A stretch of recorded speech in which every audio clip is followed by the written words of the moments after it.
Studio ঘড়িতে সময় এখন বিকেল 5:26 শুরু হচ্ছে পঞ্চায়েত ও গ্রাম উন্নয়নের আসর অনুষ্ঠান। আপনারা একযোগে শুনছেন FM গোল্ড, আকাশবাণী গীতাঞ্জলি, আকাশবাণী মুর্শিদাবাদ, আকাশবাণী শান্তিনিকেতন, আকাশবাণী শিলিগুড়ি, বিবিধ ভারতী কলকাতার 101.8 মেগাহার্টসে পঞ্চায়েত ও গ্রাম উন্নয়নের আসর।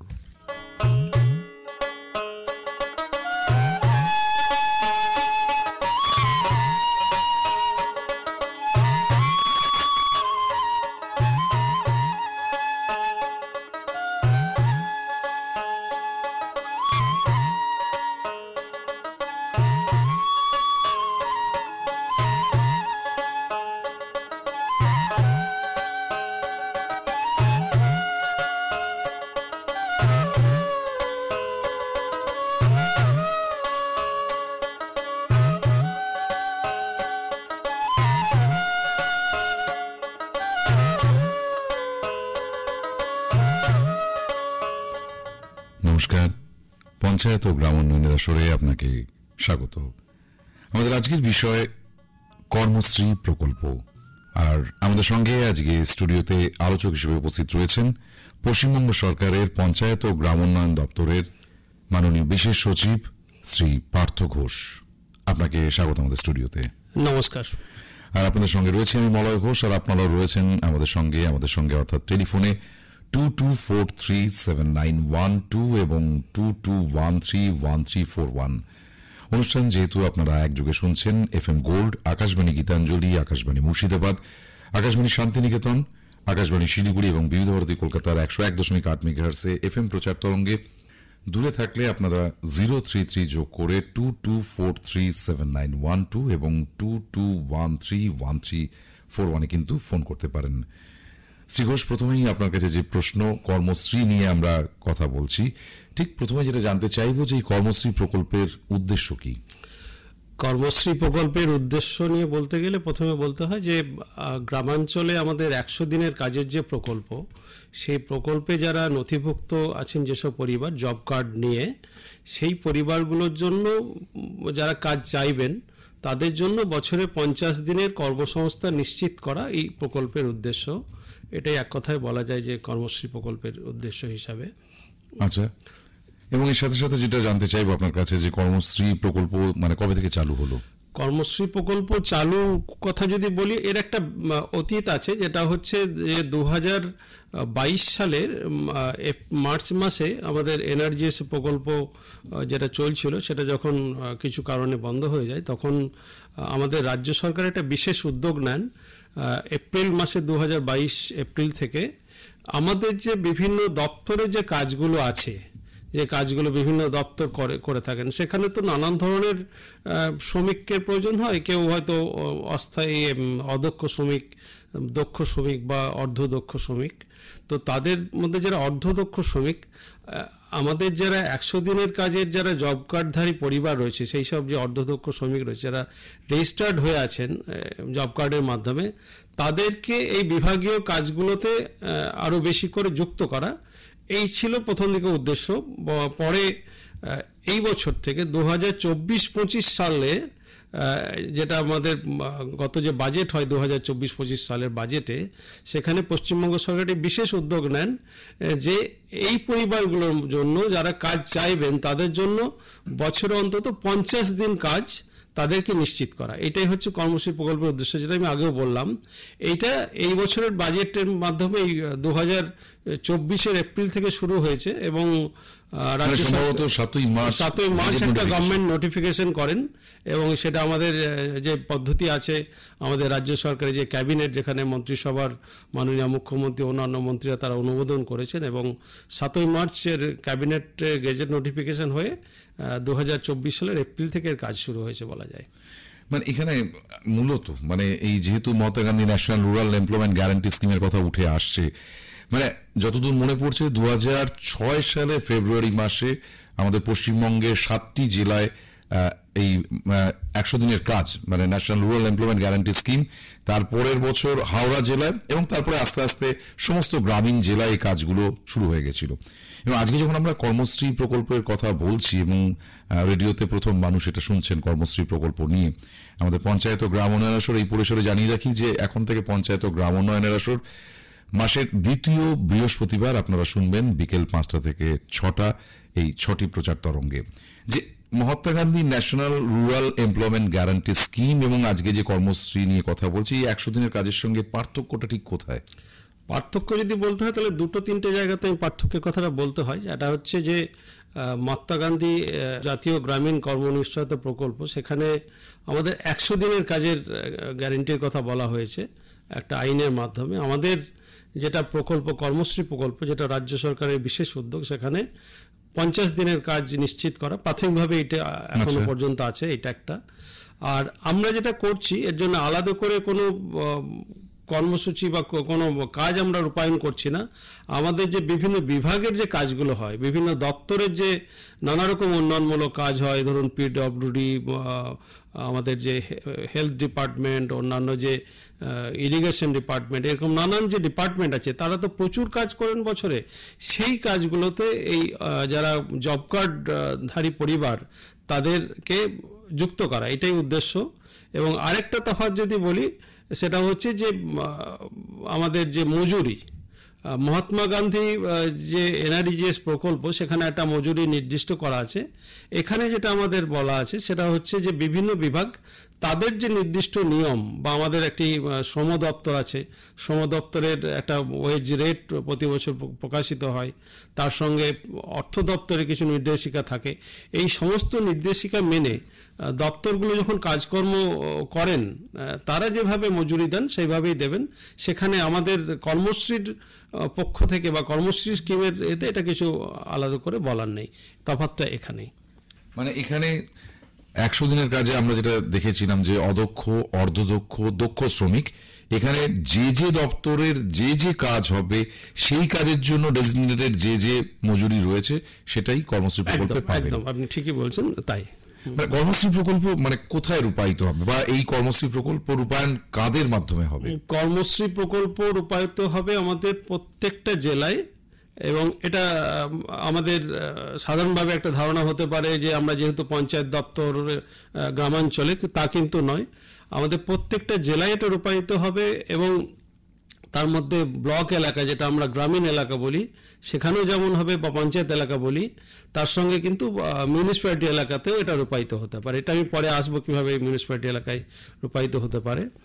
আর কারা করবেন এটা যদি বলা যায়, তাহলে যেটা বললাম যে বিভিন্ন দপ্তর তাদের যে বিভিন্ন উন্নয়নমূলক কাজ, আমাদের রাজ্য সরকারের 54টি দপ্তর আছে, সেই 54টি দপ্তর তাদের যে উন্নয়নমূলক কাজ করেন সেখানে তাদেরকে নিয়োগ করা হবে। এই যারা কাজ চাইবেন তাদেরকে নিয়োগ করা হবে। আমি স্যার এখানে একটুখানি আরো সুনির্দিষ্টভাবে জানতে চাইবো যে কর্মশ্রী প্রকল্পের কাজ বিভিন্ন লাইন ডিপার্টমেন্ট, মানে আপনি উল্লেখই করে দিয়েছেন পিডব্লিউডি রয়েছে, হর্টিকালচার ডিপার্টমেন্ট হতে পারে, এগ্রিকালচার, ইরিগেশন, যেখানে অন্তত অদক্ষ শ্রমিকের কাজও রয়েছে। মানে এই কাজগুলো মানে কোন কোন কাজ, মানে কোন কাজ সেটা পিডব্লিউডি করবে না পঞ্চায়েত করবে, সেটাও তো সুনির্দিষ্ট করা আছে। একদম না, প্রত্যেকটা দপ্তরে যেটা হয়, যেটা আমাদের রাজ্য সরকারের প্রত্যেকটা দপ্তর বছরের শুরুতে বা বছর শুরুর আগে তার একটা বাজেট হয়, যেটা আমাদের বিধানসভায় একটা বাজেট হয়।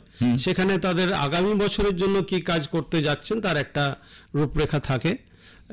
এবং আমরা যেটা করেছি কর্মশ্রীতে, আমরা একটা অ্যানুয়াল অ্যাকশন প্ল্যান, অর্থাৎ বার্ষিক একটা পরিকল্পনা আমরা একটা বিভিন্ন দপ্তরের কাছ থেকে নিয়েছি।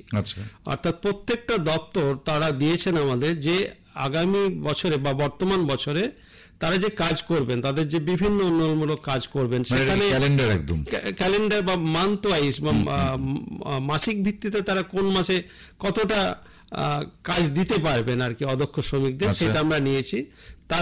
সেটা নিয়ে আমরা একটা বার্ষিক পরিকল্পনা তৈরি করেছি, যেখান থেকে আমরা বুঝতে পারছি যে বা বুঝতে পারবো যে কতটা কাজ আমরা দিতে পারবো, বিভিন্ন জেলায় আমরা কর্মশ্রী প্রকল্পে কতটা কাজ আমরা দিতে পারবো। আচ্ছা, মানে 54টা দপ্তর এই প্রকল্পে যুক্ত আছে, আপনি ইতিমধ্যেই বলেছেন। একদম। আমি একটা কথা শুধু বলি, আমাদের অনেক দপ্তর আছেন যারা সরাসরি এই কাজগুলো করেন না।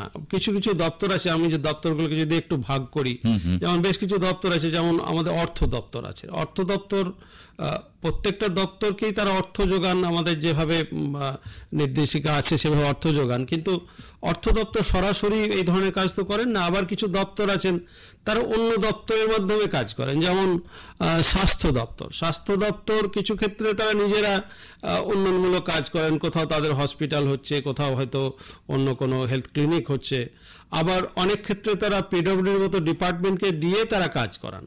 তো এইভাবে কাজগুলো হচ্ছে, কোথাও কোথাও সরাসরি দপ্তর করছে, কোথাও কোথাও দপ্তর অন্য দপ্তরের মাধ্যমে কাজগুলো করাচ্ছে। আমি স্যার একটা অন্য মানে প্রশ্ন যেটা কৌতূহল হলো, যে স্বাস্থ্য দপ্তর এবং পঞ্চায়েত দপ্তর, মানে আজকে যখন আমরা যে সময় প্রোগ্রামটা আমরা করছি তখন মানে অ্যান্টি ডেঙ্গু মান্থ, মানে আজকে ভেক্টরবোর্ন ডিজিজকে প্রতিহত করার জন্য বিভিন্ন জেলায় যে টিম রয়েছে বা অন্যান্য যেখানে কাজ চাইতে পারে, সে কাজও কি এখানে আসতে পারে?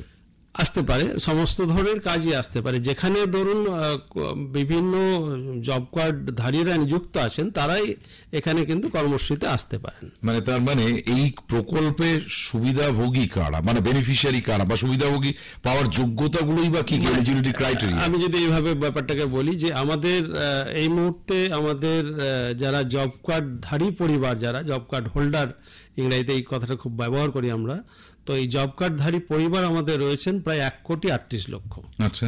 এবং এই 1,38,00,000 জব কার্ডধারী পরিবারের যদি আমরা প্রত্যেকটা পরিবারের সবাই তো আর কাজ করেন না, যেমন ধরুন শিশুরা, তারা তো কাজ করবে না, যারা বয়স্ক ব্যক্তি তারাও কাজ করবেন না, যারা মাঝবয়সী যারা কাজ করতে পারবেন আর কি, সেই সংখ্যাটা হচ্ছে 2,58,00,000। তো এই 2,58,00,000 যে রয়েছেন, মানুষ রয়েছেন 1,38,00,000 পরিবারে, তারা যদি চান তারা কর্মশ্রী প্রকল্পে তাদের কাজ চাইতে পারেন। তো তারা এখানে যুক্ত হতে পারবেন। তাহলে তাদের যেটা থাকতে হবে, তাদের জব কার্ড থাকতে হবে। আমি যাদের কথা বললাম তাদের তো জব কার্ড আছেই, তারা জব কার্ড থাকলে তারা এই প্রকল্পের সাথে তারা যুক্ত হতে পারবে। মানে ধরুন এই প্রকল্পে কেউ কাজ চাইছে, মানে সেই কাজ চাওয়ার জায়গাটাও কিরকম? কাজ চাওয়ার জায়গাটা যদি বলেন, আমি তাহলে প্রকল্পটা কিভাবে রূপায়িত হবে সেটা একটু ব্যাখ্যা করলে বোধহয় কাজটা বোঝানোটা একটু সহজ হবে। ধরুন একদিকে আমাদের আছেন যারা জব কার্ডের মাধ্যমে নাম নথিভুক্ত করিয়ে আছেন, যারা কাজ চাইছেন, আমাদের গ্রামাঞ্চলে কাজের জন্য অপেক্ষা করছেন। আরেকদিকে বিভিন্ন দপ্তর বছরের বিভিন্ন সময়ে তাদের নানান উন্নয়নমূলক কাজ রূপায়ণ করছেন। এই ব্যাপারটাকে যদি ভাবি, এবারে যেটা হবে যে আমরা একটা, যারা কাজ চাইছেন তাদের জন্য একটা ডিমান্ড ফর্ম, একটা কাজের যে চাহিদা তাকে জানাতে হবে, যে কোথায় যে তিনি কাজ চাইছেন সেটা জানাতে হবে। তো তিনি জানাবেন কোথায়? তিনি জানাবেন তার নিকটবর্তী যে গ্রাম পঞ্চায়েত আছে, যে গ্রাম পঞ্চায়েতে তিনি বাসিন্দা, তিনি সেখানে জানাবেন, বা তিনি ব্লকেও জানাতে পারেন। আমরা এই ব্যবস্থা গ্রাম পঞ্চায়েতে রেখেছি যাতে তাকে অনেক দূর যেতে না হয়। একই দিকে এবার যখন একটা প্রকল্পের কাজ কোথাও রূপায়িত হবে, তখন সেই দপ্তর যে কাজ করবেন, তাহলে এই দুটোকে আমাদের ম্যাচ করানোর ব্যাপার আছে, যে একদিকে কাজ চাওয়া, একদিকে কাজের চাহিদা, একদিকে কাজের রূপায়ণ। তো সেক্ষেত্রে যেটা হবে, আমরা প্রত্যেকটা দপ্তর যখন কাজ রূপায়ণ করবেন তাকে বিডিওকে জানাতে হবে, বা ডিস্ট্রিক্টকে বা ডিস্ট্রিক্ট অ্যাডমিনিস্ট্রেশনকে জানাতে হবে যে তারা এই জায়গায় এই কাজটা রূপায়ণ করতে চান, এবং তার জন্য তার এতজন শ্রমিক লাগবে, এত তারিখ থেকে এত তারিখ পর্যন্ত কাজ হবে, এইভাবে তারা জানাবেন। এবং জানানোর পরে ব্লক উন্নয়ন আধিকারিক তিনি যেটা করবেন, যে সমস্ত ব্যক্তি বা যে সমস্ত পরিবার তার কাছে কাজ চেয়েছেন তাদেরকে তিনি ওই প্রকল্পে যুক্ত করার ব্যবস্থা করবেন। এইভাবেই মূলত কাজটি রূপায়িত হবে। মানে আজকে যিনি কাজ চাইলেন, মানে এখানেও কি কোনো মানে এই কর্মশ্রী প্রকল্পে মানে সেখানে কি বলা আছে যে তিনি কতদিনের জন্য কাজ চাইতে পারেন? এটা একটা আছে আমাদের 14 দিন একটানা তিনি কাজ চাইতে পারেন। মানে তিনি কাজ চাইলেন, তিনি এত তারিখ থেকে এত তারিখের মধ্যে কাজ চাইলেন, বা এই মাসের মধ্যে কাজ চাইলেন, সেই কাজটা আপনি শুরুতে যে উদাহরণ দিয়েছেন, হতে পারে ইরিগেশন ডিপার্টমেন্টে বা পিডব্লিউডিতে কোনো, বা হর্টিকালচার ডিপার্টমেন্টে কাজটা হলো, তারা কাজের চাহিদাটা জানলো, বিডিও সাহেবের কাছে তিনি আবেদন করেছেন, তারাও জানলো। এবার এই যে তারা কোথায় কর্মক্ষেত্রটা, কর্মস্থলটা কোথায়, কবে যেতে হবে, কখন পৌঁছাতে হবে, কতদিন ধরে কাজ হবে, এই জানানোর জায়গাটাও কি বিডিও অফিস বা পঞ্চায়েত থেকে করবে? এটা একটা খুব বড় একটা আমাদের নেটওয়ার্ক, তার জন্য আমরা প্রচুর ট্রেনিং করেছি বিভিন্ন দপ্তরে যারা আধিকারিক, তারা সবাই এখন এটা সম্পর্কে জানেন। কাজটা যখন শুরু হতে যাচ্ছে, আমি আরেকটু আগে থেকে বলি, কোনো দপ্তর যখন কোনো কাজের ইয়ে করবেন, তারা প্রথমে কি করেন, একটা টেন্ডার করেন। তো প্রথম যেটা থাকছে আমাদের টেন্ডার করার সময় তাকে একটা একটা শর্ত দিতে হবে, যোগ করতে হবে বলেছি আমরা। পশ্চিমবঙ্গ সরকার বলেছেন যে এই টেন্ডারে তিনি লিখবেন যে যত অদক্ষ শ্রমিক যে লাগবে ওই কাজে, সেই অদক্ষ শ্রমিক যেন প্রত্যেকে যেন জব কার্ডধারী হয়। বাধ্যতামূলকভাবে জব কার্ড যারা নিয়ে আছেন তাদেরকেই যেন নিয়োগ করা হয়। এটা একটা গেল।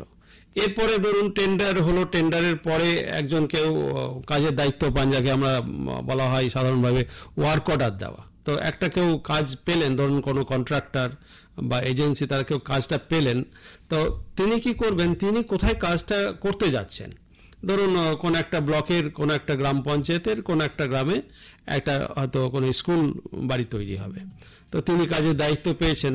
সেখানে তো দেখা গেল কোনো একটা 10 দিন ধরে হয়তো তার 10 জন করে শ্রমিক লাগবে, এরকম যদি হয়, অদক্ষ শ্রমিক লাগবে। তো তিনি কি করবেন, তিনি তার বিডিওকে চেনেন না বা জানেন না, তিনি তাকে যিনি কাজটা দিয়েছেন তাকে আমরা বলছি ইমপ্লিমেন্টিং এজেন্সি। ধরুন পিডব্লিউডির কোনো এক্সিকিউটিভ ইঞ্জিনিয়ার, তিনি হয়তো এই কাজটা তত্ত্বাবধান করছেন। তিনি বলবেন আমি অমুক তারিখ থেকে অমুক তারিখ কাজ শুরু করছি, আমাকে এই 10 দিনের জন্য এই 10 জন শ্রমিকের ব্যবস্থা করা হোক। তো এক্সিকিউটিভ ইঞ্জিনিয়ার তখন যেটা করবেন, তিনি জেলা শাসক বা জেলা শাসকের তরফে যিনি নোডাল অফিসার রয়েছেন কর্মশ্রী, তাকে বিষয়টা জানাবেন যে অমুক তারিখ থেকে অমুক তারিখ একটা কাজ শুরু হতে যাচ্ছে, সেখানে 10 জন শ্রমিককে প্রয়োজন। এইদিকে বিডিও সাহেবের কাছে তো অনেকেই কাজের দাবি করে অপেক্ষা করছেন। তো ডিস্ট্রিক্ট নোডাল অফিসার যেটা করবেন, সেইটাকে তার যে রিকোয়ারমেন্টটা এসছে সেটা বিডিও সাহেবের কাছে পাঠাবেন। বিডিও সাহেব দেখবেন যে ওই গ্রাম পঞ্চায়েতে বা ওই গ্রামের আশেপাশে কোন কোন ব্যক্তি বা কোন কোন মানে শ্রমিক যারা কাজ চেয়েছেন, তিনি করবেন কি তাদেরকে ওই কাজের সঙ্গে যুক্ত করবেন। 10 জনকে 10 দিনের জন্য বলবেন আপনাকে এই কাজের জন্য যুক্ত করা হলো, আপনি ওখানে গিয়ে এত তারিখ থেকে এত তারিখ ওখানে কাজে লাগুন। এই হচ্ছে পদ্ধতি, এইভাবে কাজ। তার মানে ওই নির্দিষ্ট দিনে বা যতদিন ধরে ওই কর্মস্থলে কাজটা হচ্ছে, কারা কারা কাজ করলেন, মানে সেই সমস্ত তথ্যগুলো চলে গেল হচ্ছে ব্লক অফিসে। হ্যাঁ, প্রথমে তো কারা কারা কাজ করবেন তার একটা তথ্য গেল। এবার এখানে যদি আমি একটু আসি যে শুধু তাদেরকে জানালাম সেই সব পরিবারকে যে আপনাকে এত তারিখ থেকে এত তারিখ ওখানে কাজ করতে যেতে হবে, শুধু তাই না, আমরা এখানে আরেকটা জিনিস বলছি যে তারা যাতে ওখানে কাজ করতে যান।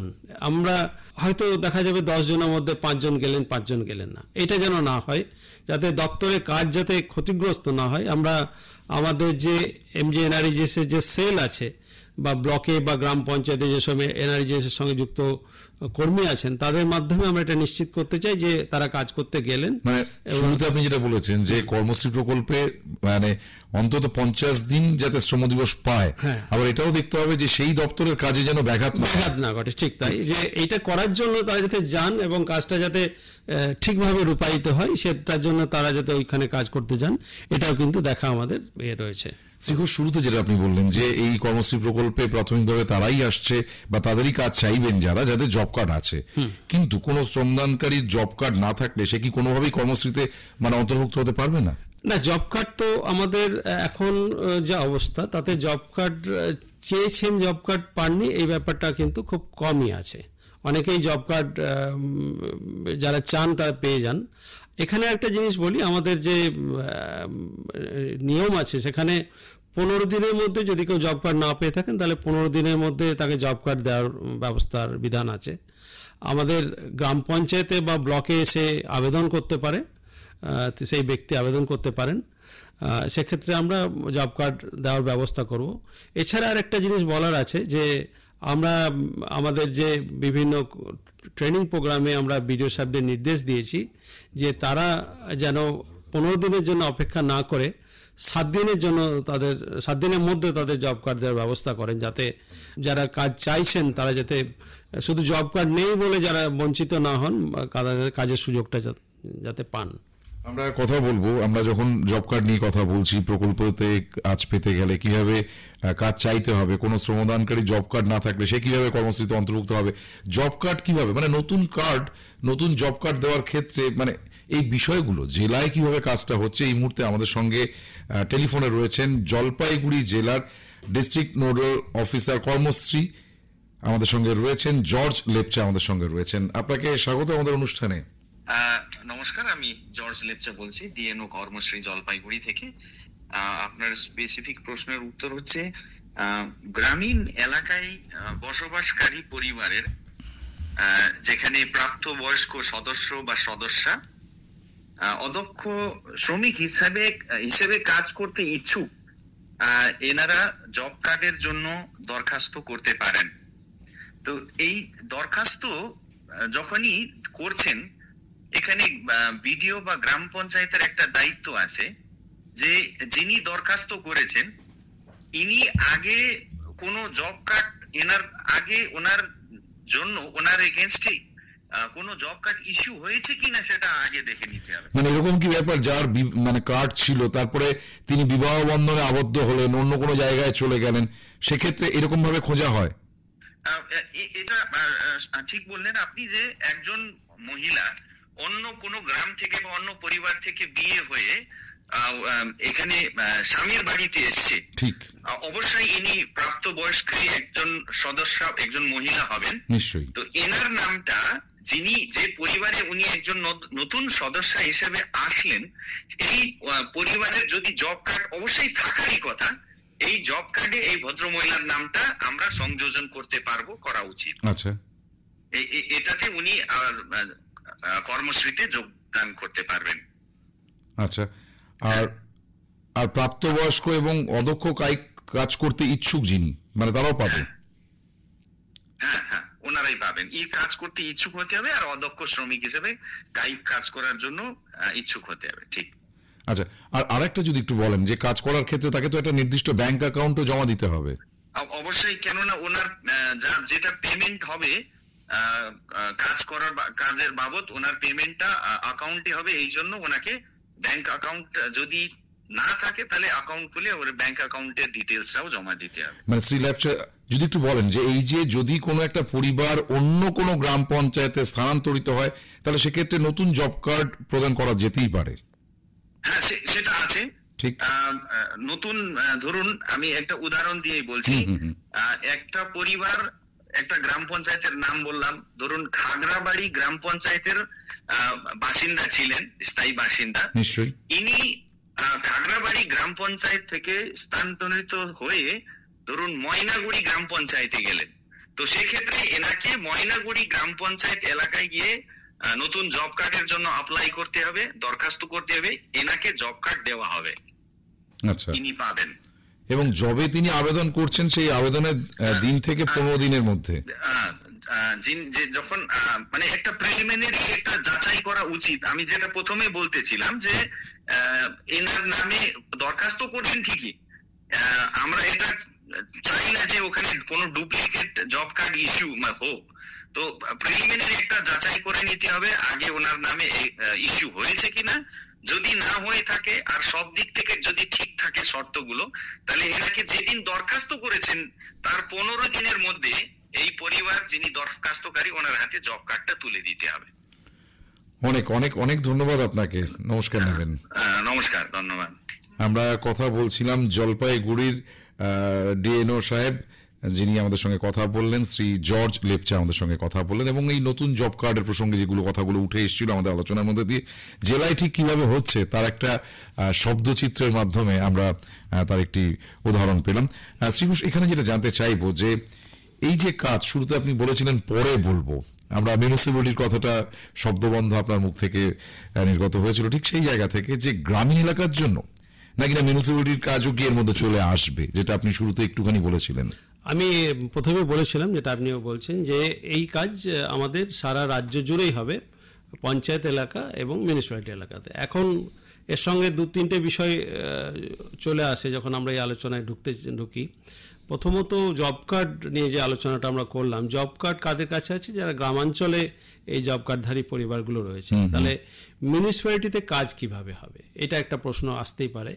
এখন দেখা যাচ্ছে যে মিউনিসিপ্যালিটিতে আমরা যেটা দেখে থাকি যে অনেক ক্ষেত্রে মিউনিসিপ্যালিটিতে আশেপাশের গ্রামাঞ্চল থেকে অনেক শ্রমিক গিয়ে কাজ করেন, এটা খুব একটা সাধারণ চিত্র অনেক ক্ষেত্রে। মানে এর সাথে আরেকটা প্রশ্ন আমি যোগ করিনি, যে মিউনিসিপ্যালিটির কাজও যদি আসতে পারে, মিউনিসিপ্যালিটি এলাকায় যারা বসবাস করি তারা সেই কাজ করবে নাকি একসাথে উত্তর দেওয়ার চেষ্টা করছি। একটা হচ্ছে যে গ্রামাঞ্চল থেকে যারা কাজ করতে যাচ্ছেন তারা আশা করছি তাদের জব কার্ড থাকবে, তারা জব কার্ডের মাধ্যমে নথিভুক্ত হবেন।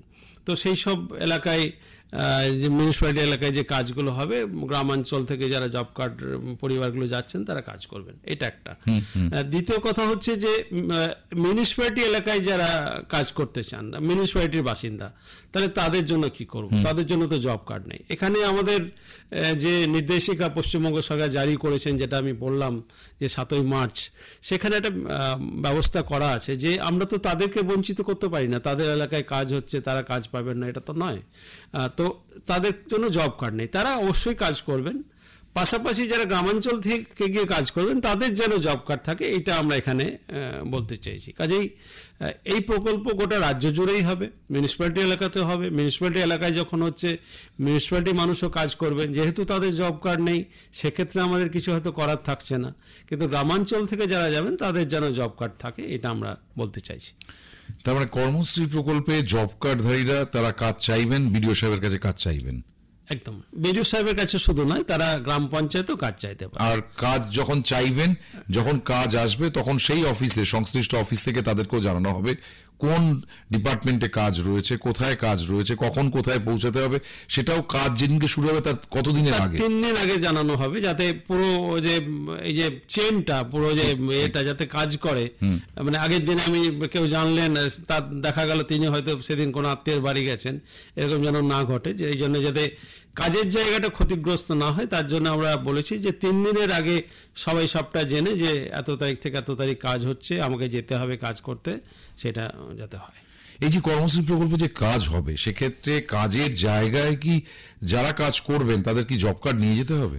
জব কার্ডটা তো নিয়ে যেতে পারলে অবশ্যই ভালো। এখানে কয়েকটা বিষয় বলা দরকার, যে আমাদের জব কার্ড যেটা 100 দিনের কাজে জব কার্ড একটা এন্ট্রির ব্যবস্থা ছিল, কিন্তু এখানে জব কার্ডে আমাদের কোনো এন্ট্রির ব্যবস্থা আমরা রাখিনি, কারণ 100 দিনের জব কার্ডটা কিন্তু নির্দিষ্টভাবে 100 দিনের কাজের জন্য। কাজেই জব কার্ডটা আমরা নিয়ে যেতে বলছি, কারণ যখন কাজ তারা করবেন সেখানে কাজে যে তথ্য নেওয়া হবে সেখানে জব কার্ড নাম্বারটাও লাগবে। কাজেই জব কার্ডটা নিয়ে গেলে ভালো। একান্ত যদি না নিয়ে যেতে পারেন, আমরা যেটা বলেছি যে জব কার্ডের একটা ফটোকপি বা যেটাকে আমরা জেরক্স বলি আর কি, সেই কপি সঙ্গে রাখলেও চলবে। তার সঙ্গে যদি এমন হয় কারোর জন্য আধুনিক যে স্মার্টফোন বলা হয়, সেরকম ফোন যদি কারো থেকে থাকে, সেক্ষেত্রে তিনি যদি একটা ছবি তুলে রাখেন, সেটাতেও কিন্তু কাজ চলবে। কাজে এই জব কার্ড নিয়ে যাওয়াটা খুব বাধ্যতামূলক আমরা বলছি না, তবে জব কার্ড নিয়ে যাওয়াটাকে আমরা উৎসাহিত করছি। মানে এই কাজের কোনো তথ্য কি জব কার্ডে উল্লেখ থাকবে না? শুধুমাত্র জব কার্ডে কোনো তথ্য উল্লেখ থাকছে না। আমি আগেই বললাম যে 100 দিনের কাজ, যেটা জব কার্ডটা হচ্ছে 100 দিনের কাজের জন্য নির্দিষ্ট। কাজেই সেক্ষেত্রে আমাদের জব কার্ডে কোনো তথ্য উল্লেখ থাকছে না। এই সঙ্গে সঙ্গে আরেকটা জিনিস আমি একটু বলতে চাই, যে অনেকের মনে হয়তো একটা সংশয়, একটা সন্দেহ থাকতে পারে যে 100 দিনের কাজ যখন চলবে তখন কি এইটার কাজ পাচ্ছেন বলে ওইখানে কাজ পাবেন না, এরকম কি কোনো জায়গা তৈরি হতে পারে? একেবারেই না। এইটা পশ্চিমবঙ্গ সরকারের একটা বিশেষ উদ্যোগ, একটা বিশেষ প্রকল্প। 100 দিনের কাজ একটা অন্য প্রকল্প, যেটা কেন্দ্র এবং রাজ্য সরকার যৌথভাবে রূপায়ণ করেন, রাজ্য সরকারের মাধ্যমে রূপায়িত হয়। কাজেই কর্মশ্রীতে যদি কেউ কাজ করেন, তিনি আমাদের 100 দিনের কাজে কাজ পাবেন না এমন নয়, তার কাজ পেতেই পারেন। আমরা কথা বলবো, এই মুহূর্তে আমাদের সঙ্গে টেলিফোনে রয়েছেন হুগলি জেলার district nodal officer Karmashree Shri Ajay Kumar Bose আমাদের সঙ্গে রয়েছেন। অজয়, আপনাকে স্বাগত আমাদের অনুষ্ঠানে। ধন্যবাদ। আপনার কাছে যেটা জানতে চাইবো, আমরা কিছুক্ষণ আগে আমাদের সঙ্গে যেহেতু মাননীয় বিশেষ সচিব আছেন আমাদের সঙ্গে স্টুডিওতে, তিনি বলছিলেন যে এই কর্মশ্রী প্রকল্পে 54টা দপ্তর যারা সংশ্লিষ্ট আছেন সেখানে তাদের দপ্তরের যে কাজগুলো আছে, কর্মশ্রী প্রকল্পের মধ্যে দিয়ে তাদেরকে সর্বাধিক 50 দিন পর্যন্ত কাজ দেওয়ার কথাগুলো বলছেন, আমরা শুনছি কর্মশ্রী প্রকল্প নিয়ে। কিন্তু যদি একটু বলেন যে জেলায় মানে এই যে এত দপ্তর এবং কাজ দেওয়ার যে সমন্বয়, সেটা কিভাবে আপনারা জেলায় বসে করছেন যদি একটু বলেন। আমাদের জেলার ক্ষেত্রে বলতে পারি, আমাদের যেটা বিভিন্ন সময় আমাদের কমিশনার স্যারের নির্দেশ বা পিএনআইডি ডিপার্টমেন্টের নির্দেশ অনুসারে আমরা এই যে বিভিন্ন রকম এই যে 54টা বিভিন্ন ডিপার্টমেন্ট আছে তাদের সঙ্গে বিভিন্ন সময় আমরা ওরিয়েন্টেশন প্রোগ্রাম করেছি। আচ্ছা, ওরিয়েন্টেশন প্রোগ্রাম মানে আমাদের লোকসভার তো একটা লং টাইম নির্বাচন হয়েছে এবং 4 জুন নির্বাচনের কাউন্টিং হয়েছিল। আমরা 6 জুন প্রত্যেকটা লাইন ডিপার্টমেন্টকে নিয়ে একদম প্রথমে একটা বেসিক ওরিয়েন্টেশন প্রোগ্রাম করি। তার পরবর্তী পর্যায়ে যেটা আমাদের মানে এখনো পর্যন্ত অ্যালাইভ হয়নি, আমাদের একটা কর্মশ্রী পোর্টাল চালু হতে চলেছে গভর্নমেন্টের মাধ্যমে। সেই পোর্টাল এবং প্যারালালি ওরিয়েন্টেশন প্রোগ্রামটার জন্য আমরা মানে বিভিন্ন দপ্তরের সঙ্গে একসঙ্গে সব দপ্তরকেও ডাকিনি, বিভিন্ন সময় আমাদের কাছে যেরকম নির্দেশ এসেছে সেই অনুযায়ী দপ্তরগুলোকে নিয়ে আমরা ওরিয়েন্টেশন প্রোগ্রাম করেছি। মানে মাইক্রো লেভেলে কি প্ল্যানিং করেছেন? একদম মাইক্রো লেভেলে প্ল্যানিং করেছি, আমি একটু বলে নিই। সেটা হচ্ছে ওই দপ্তরের যিনি আধিকারিক তার সঙ্গে যিনি মানে ওই মানে কম্পিউটার নোয়িং পারসন দুজনকে আমরা ডেকেছি প্যারালালি। এবং যেমন আজকের দিনে দাঁড়িয়েও আজকেও আমার এখানে 3টে দপ্তরের আমরা ওরিয়েন্টেশন প্রোগ্রাম করেছি। এরকম ভাবে আমরা বিভিন্ন দপ্তরগুলোর লাইন ডিপার্টমেন্টেরও ওরিয়েন্টেশন করেছি। প্যারালালি মানে এই ডিপার্টমেন্টগুলো প্র্যাকটিক্যালি একদম স্টেট লেভেল থেকে ডিস্ট্রিক্ট লেভেল, তারপরে গ্রাসরুট লেভেলে তো ব্লক লেভেলে কাজ করেছে। আমরা ব্লক লেভেল এবং গ্রাম পঞ্চায়েত লেভেলেও কিন্তু orientation programme as well as আমরা ট্রেনিং প্রোগ্রামটা করেছি। এছাড়া আমরা যেটা করেছি, আমরা একটা কর্মশ্রীর শুধুমাত্র লাইন ডিপার্টমেন্টের একটা হোয়াটসঅ্যাপ গ্রুপ করেছি। গ্রুপ করার যে সুবিধাটা হয়েছে সেখানে আমি এবং আমার যে সেল তারা যারা বিভিন্ন মানে কনসার্ন কর্মশ্রী রিলেটেড এক একজন এক একটা ব্যাপার এক্সপার্ট, তারা মানে বিভিন্ন সময় যারা প্রশ্ন করছেন সেটার আমরা ওই হোয়াটসঅ্যাপের মাধ্যমে উত্তর দিয়ে এবং তাদের প্রথম দিকে যে স্ট্যাটাসটা ছিল বা যে ধারণার কিছু সমস্যা ছিল সেটা এখন কিন্তু অনেকটা ক্লিয়ার হয়েছে। আমরা রেগুলার প্রোগ্রেস একটা প্রত্যেক দিন ওনাদেরকে জানাচ্ছি থ্রু হোয়াটসঅ্যাপ গ্রুপ। মানে এটা একদম পুরো আজকের দিনে কতটা কাজ দিয়েছে। মানে অজয়বাবু, এটা পুরো শুধুমাত্র হচ্ছে হুগলি জেলার ক্ষেত্রে, বিভিন্ন জেলা বিভিন্ন ভাবে করছে? না, অন্যান্য জেলা হয়তো করছে, আমি আমার হুগলিটা বলছি আর কি। আমি যেহেতু হুগলিতে দায়িত্বে আছি, এবারে যে ডিপার্টমেন্ট গুলো একদম কোনো প্রোগ্রেস নেই আমরা সেই ডিপার্টমেন্ট গুলোকে জানতে চাইছি। আর মানে যেটা স্যার বললেন আর কি, প্রোগ্রামটা আমি নিজেও পাঁচটা থেকে শুনছি, সেটা হচ্ছে আর আমরা নিজেরাও প্রশিক্ষণেও যেটা দেখেছি বা বাস্তবতাকে দেখেছি, কর্মশ্রীতে রুরাল এরিয়া যে মোটিভে আছে কর্মশ্রীটা মানে আমাদের রাজ্য সরকার শুরু করেছে যাতে গ্রামের জব কার্ড হোল্ডারদের আমরা কাজ দিতে পারি। এছাড়াও যারা গ্রামীণ এরিয়ায় আছে তার অথচ জব কার্ড নেই, কোনো বিশেষ কারণে নেই, যদিও সেই সংখ্যাটা খুবই কম আমাদের। আমি আমার জেলার ক্ষেত্রে বলতে পারি, হুগলি খুব বড় জেলা নয়, 18টা ব্লক আর হচ্ছে 13টা মিউনিসিপ্যালিটি আর একটা 12টা মিউনিসিপ্যালিটি আর একটা মিউনিসিপ্যাল কর্পোরেশন আছে। তা এই জেলাতে আমাদের 8,38,000-এর উপরে জব কার্ড আছে। তারপরে দাঁড়িয়েও যদি তার জব কার্ড না থাকে সেই ব্যাপারটাও আমরা পার্সোনালি দেখে নিচ্ছি। ইভেন কর্মশ্রীর ক্ষেত্রে আর একটা জিনিস আমরা যেটা ডিপার্টমেন্টে বলছি সেটা হচ্ছে বিভিন্ন ওরিয়েন্টেশনে, এখানে কিন্তু অন্য কোনো জেলার জব কার্ড হোল্ডার থাকলেও সে তার কাজটা ইমপ্লিমেন্টেশন যদি আমার জেলাতে হয়, এক্ষেত্রে কোনো মানে কমপ্লিকেশন এর ব্যাপার নেই। যেটা আমাদের এমজিএনআরএর ক্ষেত্রে বলা ছিল যে জেলায় কাজ হবে সেই জেলারই জব কার্ড লাগবে।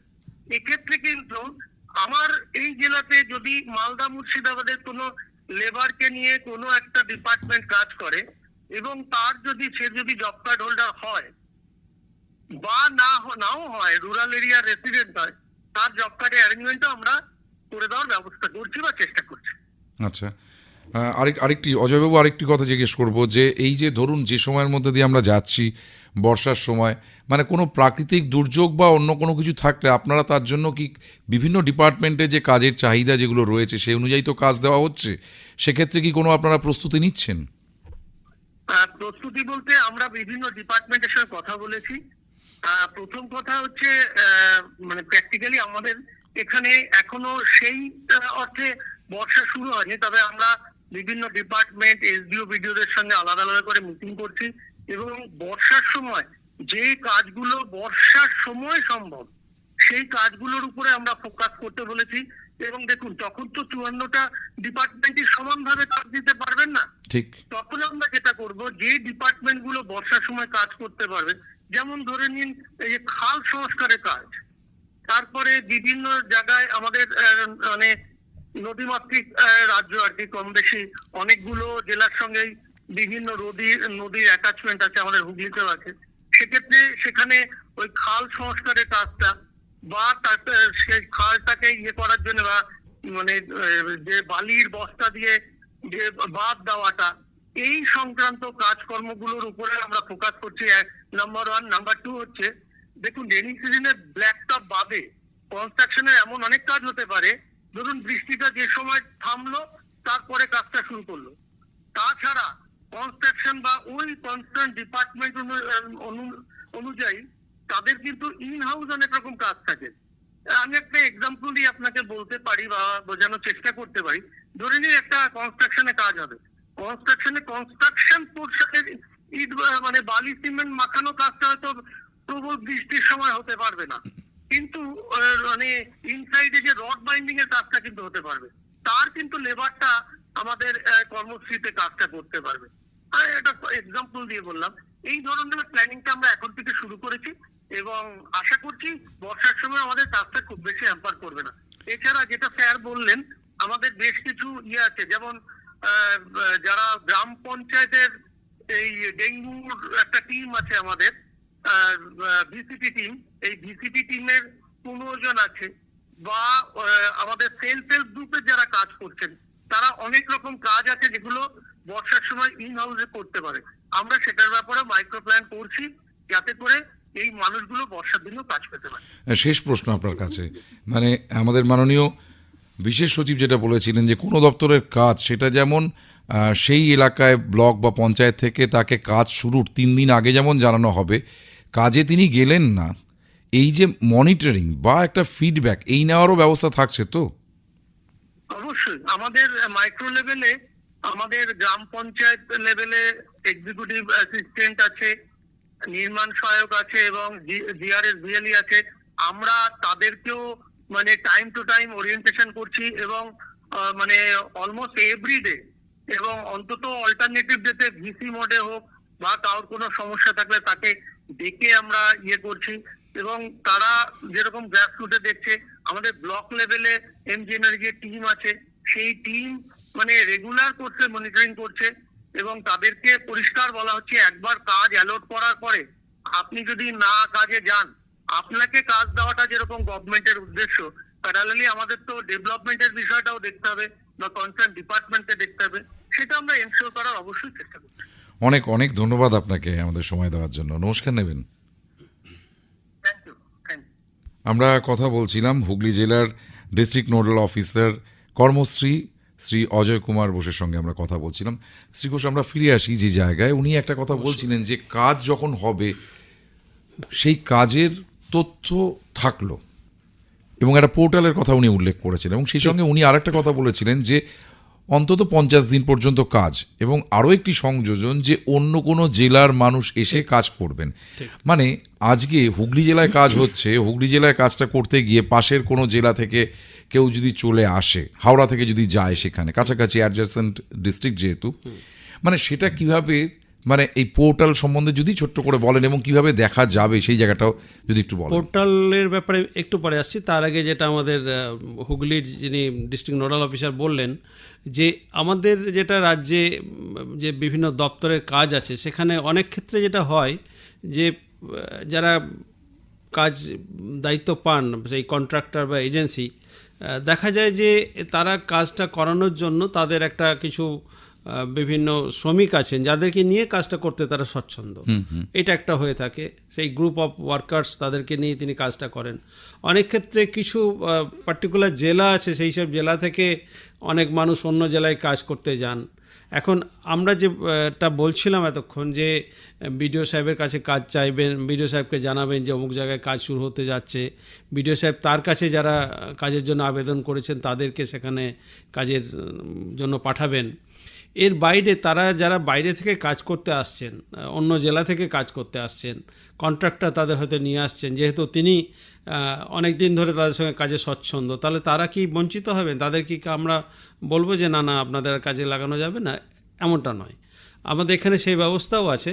সেটা হচ্ছে যে তাদের অবশ্যই জব কার্ড থাকতে হবে, তারা কিন্তু স্বচ্ছন্দে অন্য জেলায় এসে কাজ করতে পারেন এবং সেখানে তাদের নথিভুক্তির ব্যাপারটাও থাকছে।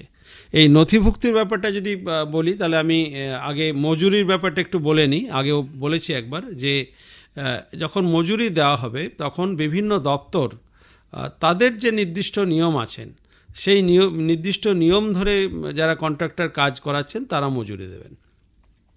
আমরা যেটা এখানে যে নির্দেশিকায় যে ব্যবস্থা রাখা হয়েছে, একটা এমপ্লয়মেন্ট সিটের ব্যবস্থা রাখা হয়েছে, অর্থাৎ যারা কাজ করতে গেলেন সেই 10 জন 12 জন যে কর্মী তারা যে কাজ করতে গেলেন কয়েকদিনের জন্য, তাহলে তাদের একটা তথ্য, তারা কবে থেকে কবে কাজ করলেন, কত টাকা মজুরি পেলেন, এবং তাদের কিছু ব্যক্তিগত তথ্য, যেমন তারা যিনি কাজ করলেন তিনি পুরুষ না মহিলা, তিনি মানে তার বয়স, তার ফোন নাম্বার, এরকম কয়েকটা তথ্য আমরা নিচ্ছি, যেটা আমাদের একটা এমপ্লয়মেন্ট সিট বলে একটি যে ফর্ম আছে, সেই ফর্মের মাধ্যমে আমরা এটা নিচ্ছি, তথ্যগুলো নিচ্ছি।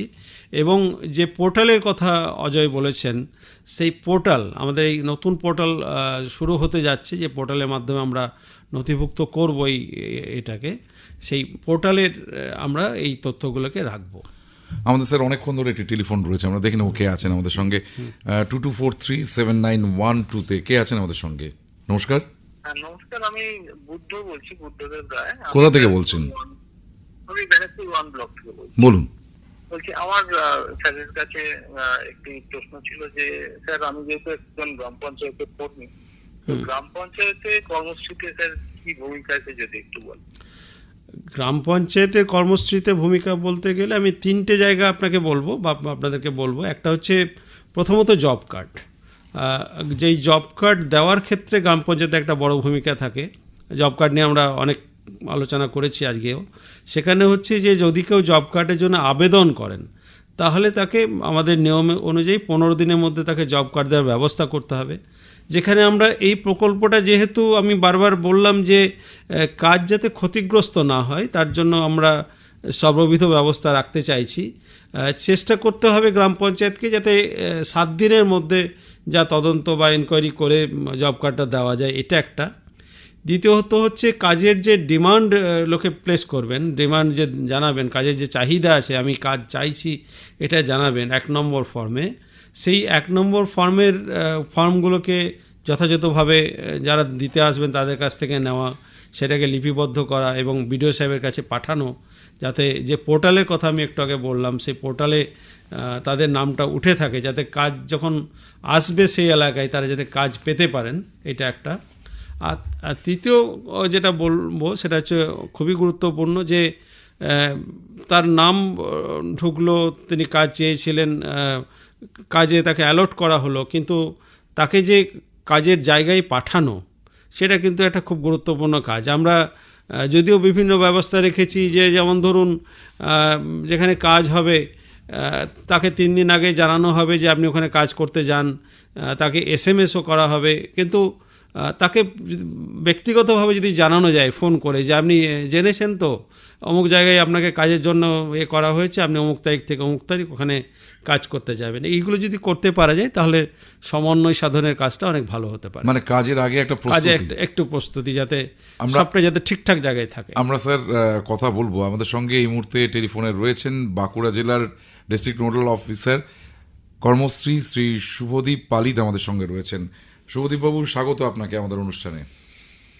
নমস্কার, শুভ সন্ধ্যা। একটু জানতে চাইবো আপনার কাছে, আমরা মানে অন্যান্য জেলার কাছ থেকে আমরা যেভাবে জানতে পারছিলাম শব্দচিত্রের মাধ্যমে যে সেই জেলায় কাজ দেওয়ার ক্ষেত্রে সমন্বয়, আপনার কাছে একটু জানতে চাইবো যে গেজেট নোটিফিকেশন হয়েছে 2024-এর 7ই মার্চ, তারপরে 18 লোকসভার মডেল কোড অফ কন্ডাক্টের জন্য কাজ, মানে আমাদের কাজ মানে ভেতরে ভেতরে ভার্চুয়াল কাজ হয়েছে, কিন্তু একদম ফিল্ডে নেমেছেন আপনারা নির্বাচনের মানে রেজাল্ট বেরোনোর পর থেকে।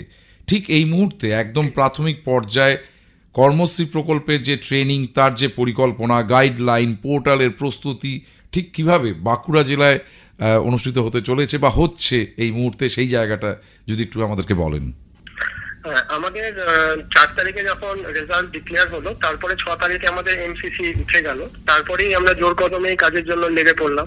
পঞ্চায়েত ও গ্রামোন্নয়ন দপ্তর থেকে আমাদের খুব সুন্দর করে নির্দেশিকা দেওয়া ছিল এবং আমাদের জেলাতে সমস্ত জেলাদের নিয়ে স্টেট লেভেলে একটা ট্রেনিংও করিয়েছিলেন পঞ্চায়েত ও গ্রামোন্নয়ন দপ্তর থেকে স্যারেরা।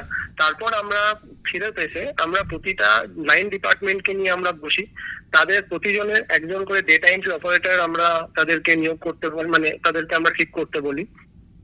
এই ডেটা এন্ট্রি অপারেটররা সমস্ত ডেটাগুলো যাতে পোর্টালে ঠিক করে এন্ট্রি করতে পারে তার জন্য আমরা একটা ওরিয়েন্টেশন প্রোগ্রাম করাই।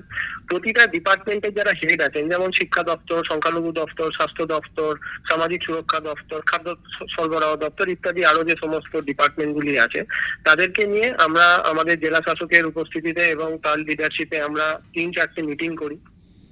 আমাদের এডিএম জি স্যার আছেন, নোডাল যিনি আছেন এডিএম হিসেবে, আমরা তার উপস্থিতিতে আমাদের ব্লকদের নিয়ে এবং গ্রাম পঞ্চায়েতদেরকে নিয়ে বিভিন্ন ভাবে আমরা তাদেরকে 3-4 দিন ধরে বসে এই প্রকল্পটার সম্বন্ধে খুব ভালো করে অবগত করি যে অ্যাকচুয়ালি করতেটা কি হবে।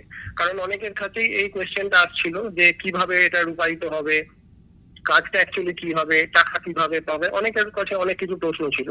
আমরা তাদেরকে খুব ভালোভাবে এই প্রকল্পের যে মেন স্পিরিটটা যেটা, সেটা আমরা তাদের কাছে তুলে ধরি এবং এই পোর্টালটা সম্বন্ধে আমরা যত ডেটা এন্ট্রি অপারেটররা আছেন ব্লক, পঞ্চায়েত এবং লাইন ডিপার্টমেন্টের যে সমস্ত আছেন যারা, তাদেরকে নিয়ে আমরা খুব ভালোভাবে এই প্রোগ্রামগুলি করি।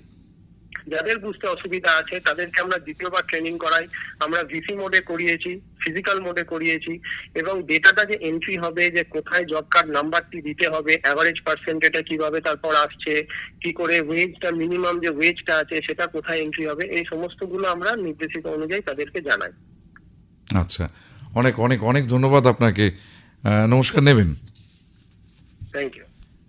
আমরা যে জায়গাটার কথা দুটো জেলার মধ্যে দিয়ে উঠে এলো, যে এই যে কাজের ক্ষেত্রে তথ্য, এখানে মানে এই কাজের পর্যবেক্ষণ কিভাবে হবে, কাদের মাধ্যমে হবে, এটাও জানা দরকার।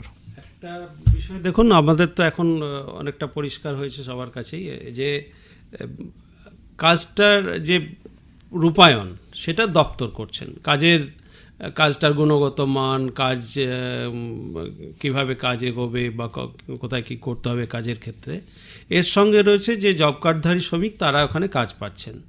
তো এই যে পর্যবেক্ষণ, এটা কোনো নির্দিষ্ট দপ্তরের বিষয় নয়। এখানে আমি একটু বলি যে এই যে 54টা দপ্তর যে কাজ করছেন বিভিন্ন ইয়েতে, যেখানে কর্মশ্রীর মাধ্যমে জব কার্ডধারী শ্রমিকদের নিয়োগ করা হচ্ছে, সেখানে পঞ্চায়েত দপ্তর নোডাল দপ্তরের ভূমিকা পালন করছে। তো সেই ক্ষেত্রে যেটা বলবো যে পর্যবেক্ষণটা একদিকে যেমন দপ্তর তার কাজের দিকটা পর্যবেক্ষণ করবেন, পাশাপাশি সেই শ্রমিকরা কাজ করছেন তারা মজুরি পেলেন কিনা, এই সবটাই কিন্তু নির্দিষ্ট দপ্তর যারা কাজ করাচ্ছেন, পঞ্চায়েত দপ্তর তার যে জেলা লেভেল স্তরে যিনি আধিকারিক আছেন, সর্বোপরি জেলায় জেলাশাসক আছেন, অতিরিক্ত জেলাশাসক আছেন, ব্লক উন্নয়ন আধিকারিকরা আছেন বা গ্রাম পঞ্চায়েত আছেন, তারাও দেখবেন। এই সব মিলেই এই পর্যবেক্ষণটা হবে যাতে বিষয়টা সুষ্ঠুভাবে রূপায়িত হতে পারে কর্মশ্রী। আমাদের একটা কথা উঠে এসেছিল যে যিনি কাজ চাইছেন, মানে তিনি যদি আজকে যে জেলায় রয়েছেন সেই জেলা থেকে অন্য জেলায় হয়তো গেলেন, উল্টোটাও যদি হয় যে বিডিও সাহেব কি অন্য ব্লকে কাজে কাউকে পাঠাতে পারেন যদি তার কাছে কোনো কাজ না থাকে সেই মুহূর্তে?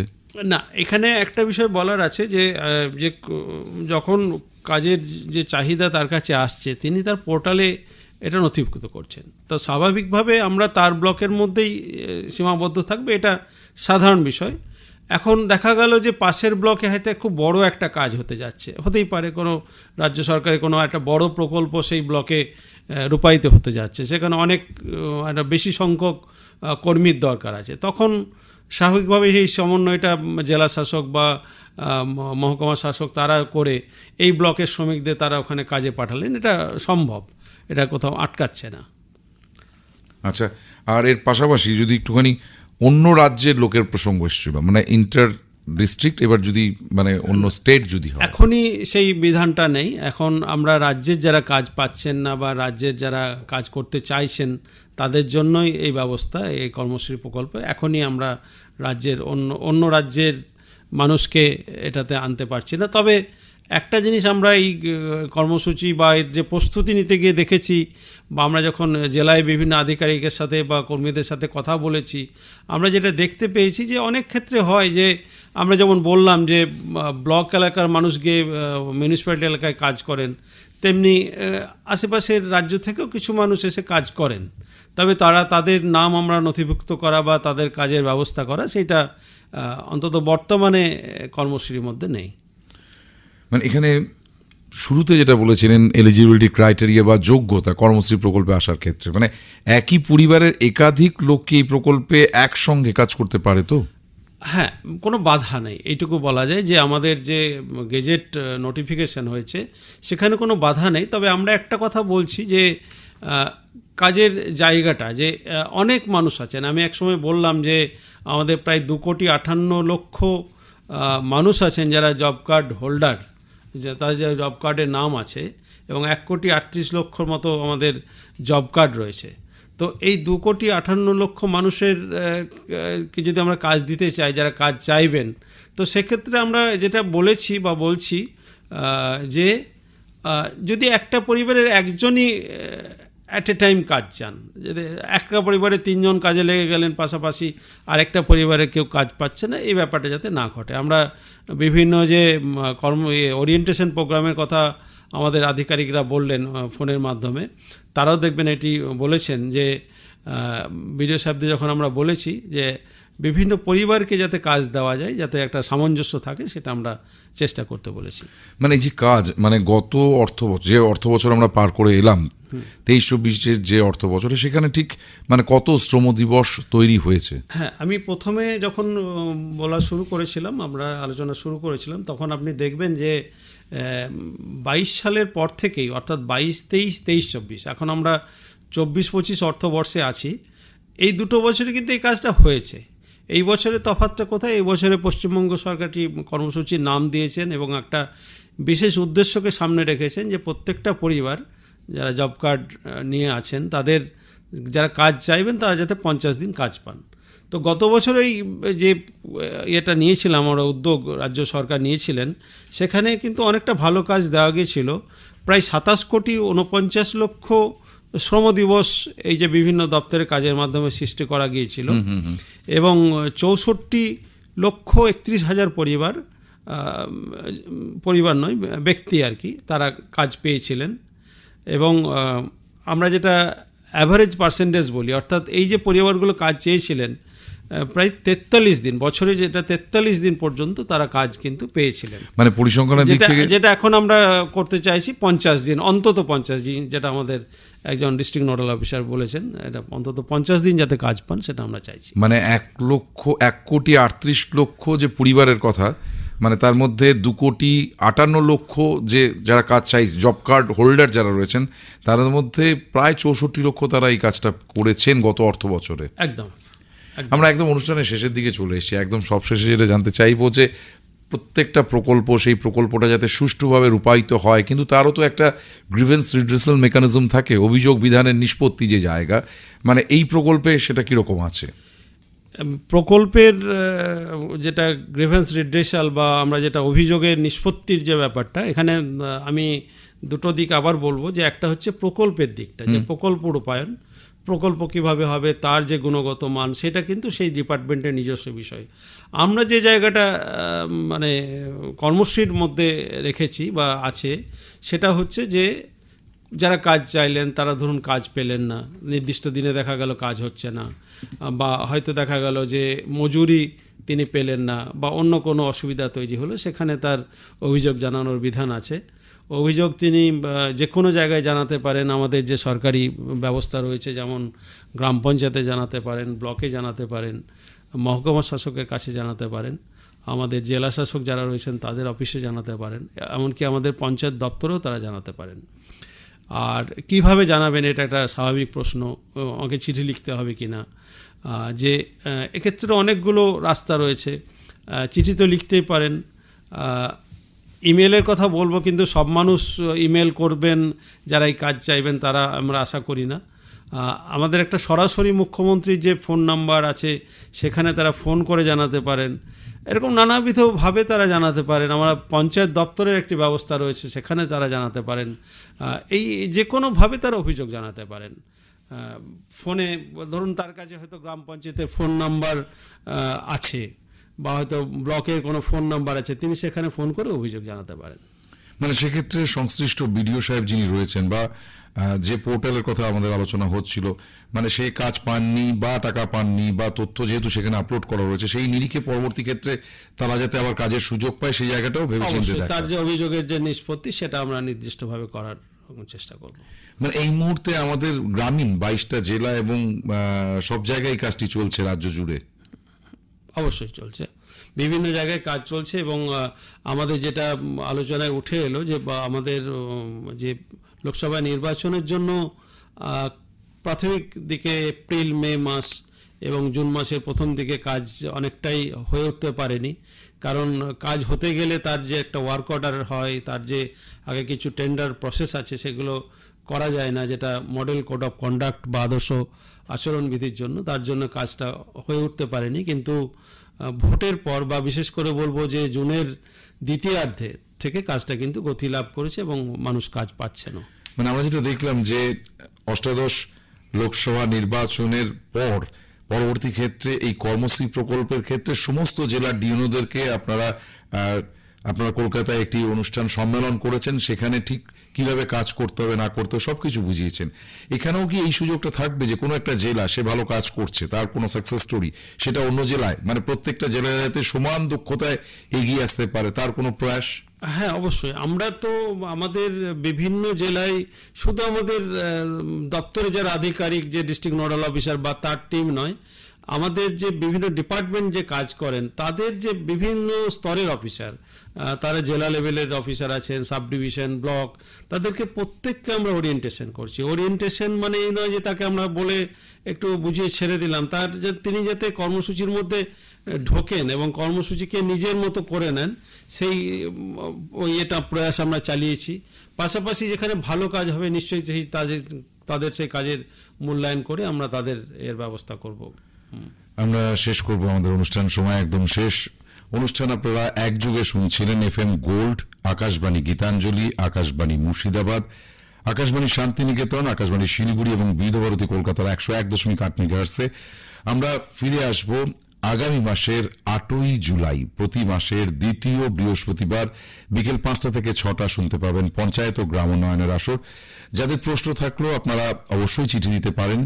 চিঠি পাঠানোর ঠিকানা পঞ্চায়েত ও গ্রাম উন্নয়নের আসর উল্লেখ করবেন, প্রযত্নে বরিষ্ঠ বিশেষ সচিব, পঞ্চায়েত ও গ্রাম উন্নয়ন বিভাগ, joint administrative building, 9th floor, HC plot 7, sector 3, Bidhannagar, Kolkata 700106। মাননীয় বিশেষ সচিব, আবারও ধন্যবাদ আপনাকে স্টুডিওতে আসার জন্য। আপনাকে ধন্যবাদ, আমাদের দর্শকদের ধন্যবাদ, এবং আমি একই সঙ্গে আকাশবাণী কর্তৃপক্ষকেও ধন্যবাদ জানাচ্ছি। এই কর্মশ্রী প্রকল্প সম্পর্কে আমরা অনেকটাই হয়তো জনগণকে জানাতে পারলাম। সবাইকে ধন্যবাদ, নমস্কার।